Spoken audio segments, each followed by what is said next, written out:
Mangalagiri SIT కార్యాలయంలో పత్రాల దహనంపై దేవినేని ఉమా ప్రశ్నించారు. బ్రాహ్మిణి భువనేశ్వరి ఐటీ రిటర్న్స్ ఎలా వచ్చాయో చెప్పాలి. లోకేష్ ని విచారణ సమయంలో ప్రశ్నించిన పత్రాలపై ఆనాడే అడిగాం. ఆ పత్రాలు ఎలా వచ్చాయో ఇంతవరకు సమాధానం చెప్పలేదని ఆయన అన్నారు. ఐటీ రిటర్న్స్ మీకు ఎలా వచ్చాయి? ఓనర్స్ని కానీ బ్రాహ్మణి గారి హెరిటేజ్ కానీ వీటికి సంబంధించిన రిటర్న్స్ అన్ని కాగితాలు ఎలా తీసుకొచ్చారు, ఎవరి ద్వారా వచ్చాయి, ఏ డిపార్ట్మెంట్ వచ్చిందంటే సమాధానం లేదు. ఇవాళ చాలా స్పష్టంగా సర్వీస్ అన్ని కూడా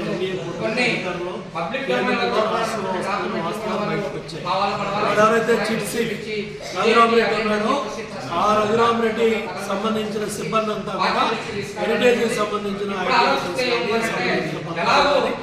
లోకేష్ బాబు విచారణప్పుడు ఏ అయితే ప్రశ్నించారో ఆ పత్రాలను ఆ సిబ్బందిని అక్కడ ప్రజలు కార్యకర్తలు ప్రశ్నిస్తే రఘురామరెడ్డి ఆదేశాల మేరకు అధికారులు తగలబెట్టారు. సిబ్బంది వాస్తవాలు చెప్పారు.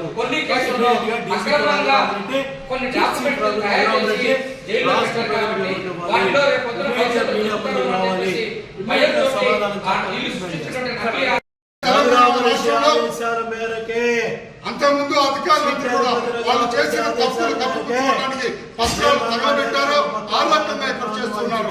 అంతేకాదు ఏదైతే తెలంగాణ టెలిఫోన్ ట్యాపింగ్ చేసి జైలు పాలయ్యారో ఇక్కడ కూడా అదే జరగబోతుంది.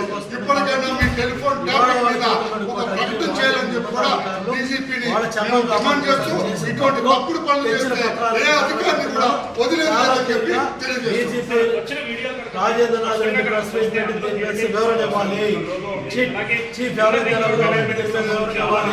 ఇమ్మీడియట్లీ సంబంధించిన వాళ్ళని వాస్తవాన్ని కూడా మీడియా ద్వారా రాష్ట్ర ప్రజలు చెప్పాలని డిమాండ్ చేస్తున్నారు. చాలా కీలకమైన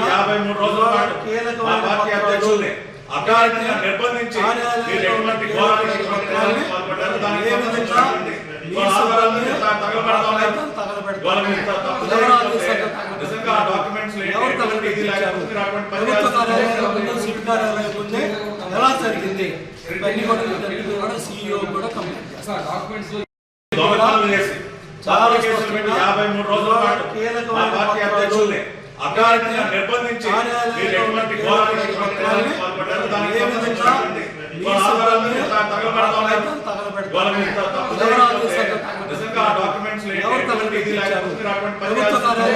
సిట్ కార్యాలయం ముందే ఎలా జరిగింది ఇవన్నీ కూడా సీఈఓ కూడా కంప్లీట్ చేస్తారు.